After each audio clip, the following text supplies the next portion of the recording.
Let's talk about disrespectful people and narcissists in the workplace.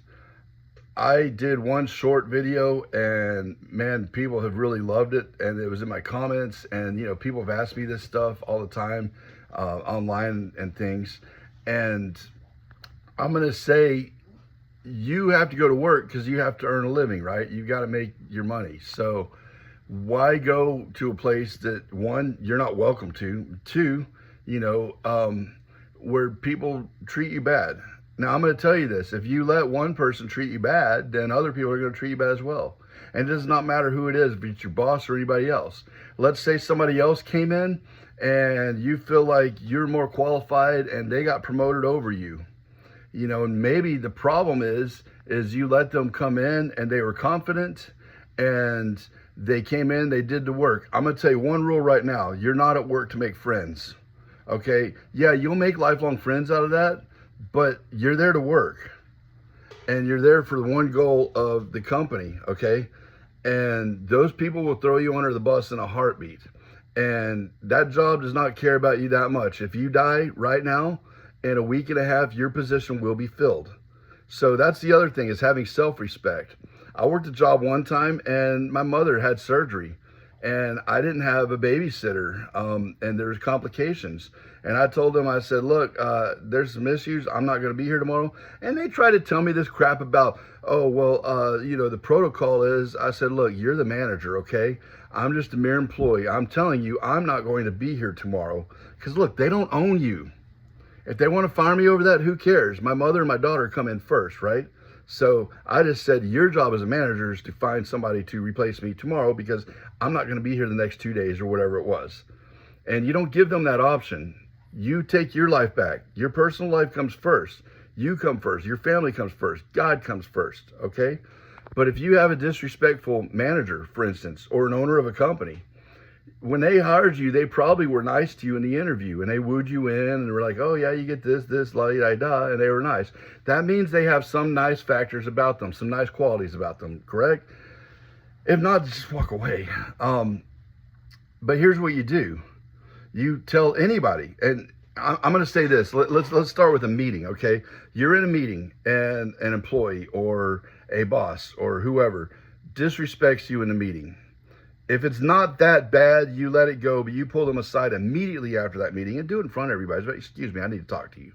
That way they know, because they know what happened, and they're going to see that you stand up for yourself. You're not ever going to get promoted if you don't stand up for yourself, okay? Nobody wants to have a weak person in leadership because a leader says, follow me. A leader does not lead from a desk. A leader does not lead from behind. A true leader says, follow me. And they won't do anything they wouldn't ask you to do themselves, all right? If they disrespect you 2 times in a meeting or something like that, or if it's bad enough, you stop right there and say, excuse me, I tolerated this once before, but have I ever talked to you with any kind of disrespect whatsoever? No, I have not. And I will not tolerate you disrespect me again. Do you understand me? And you stare them right in the eyes in front of everybody. Don't say a damn word. You let them backpedal on their own thing. You called them out. They had no problem calling you out. Let me tell you something.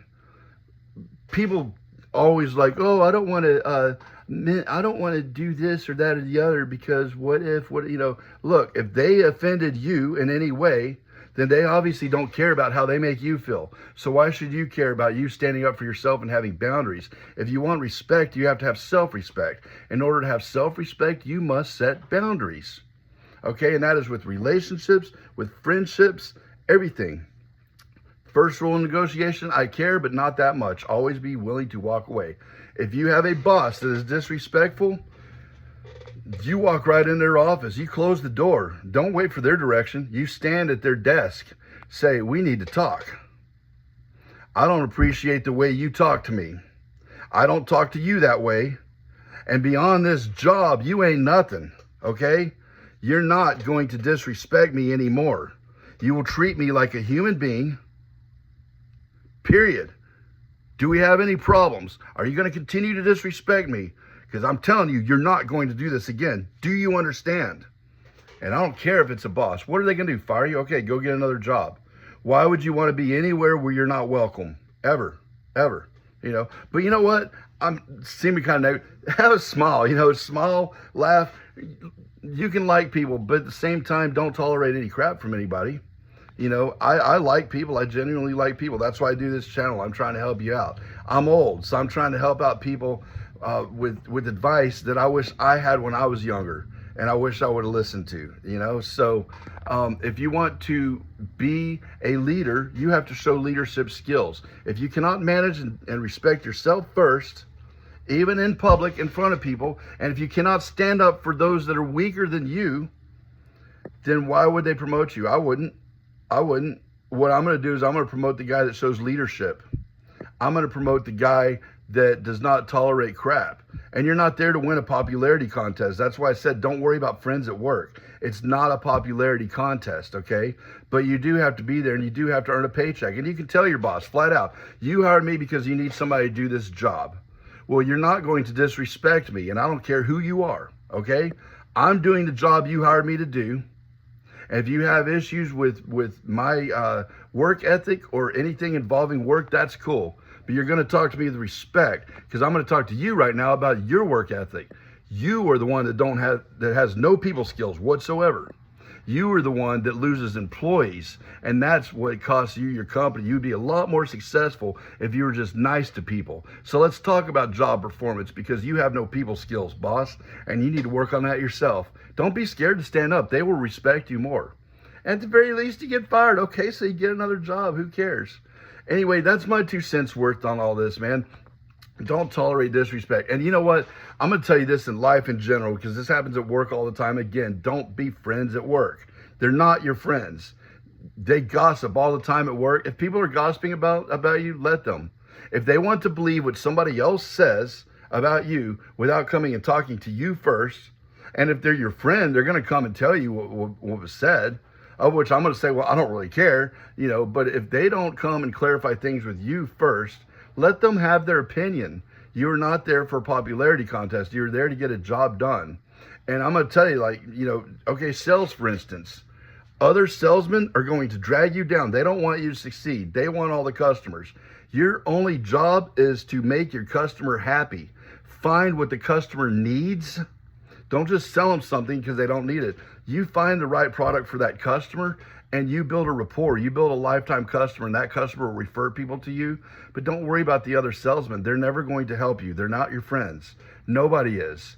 If your boss sees that you do your job and you do it well, your boss will stand by you. And if he doesn't, go work for his competitor. And he can flat out say, I want this, or I'm going to go to the competitor. You know, maybe you can go to the competitor first. You know, you never walk in, like a lawyer never walks up to the judge without a deal in his pocket. Okay? The back pocket deal, that's everything.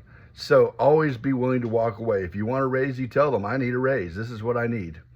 And you stand up for yourself. Otherwise, you're going to be miserable every day for the rest of your life. Anyway, I hope I've helped you guys out some. And look, I want you to get my book. It's called The King Protocol. It's on Amazon by Jimmy Hudson. And also look up masculinedisciplinesystem.com. And on there is a link to my school that I have. And I help men become men again, because we need more men in society. Look at these people getting attacked, sometimes even killed in public, and everybody's filming it. Don't film it. Get out there and help somebody. You know, don't let other people be a victim. If you're strong enough to do something, you know, then stop it. Be a man. We need to be vigilant, guys. We need to be armed. And we need to look up at God. And Jesus is our Savior. I love you guys. Thank you for making this channel a success.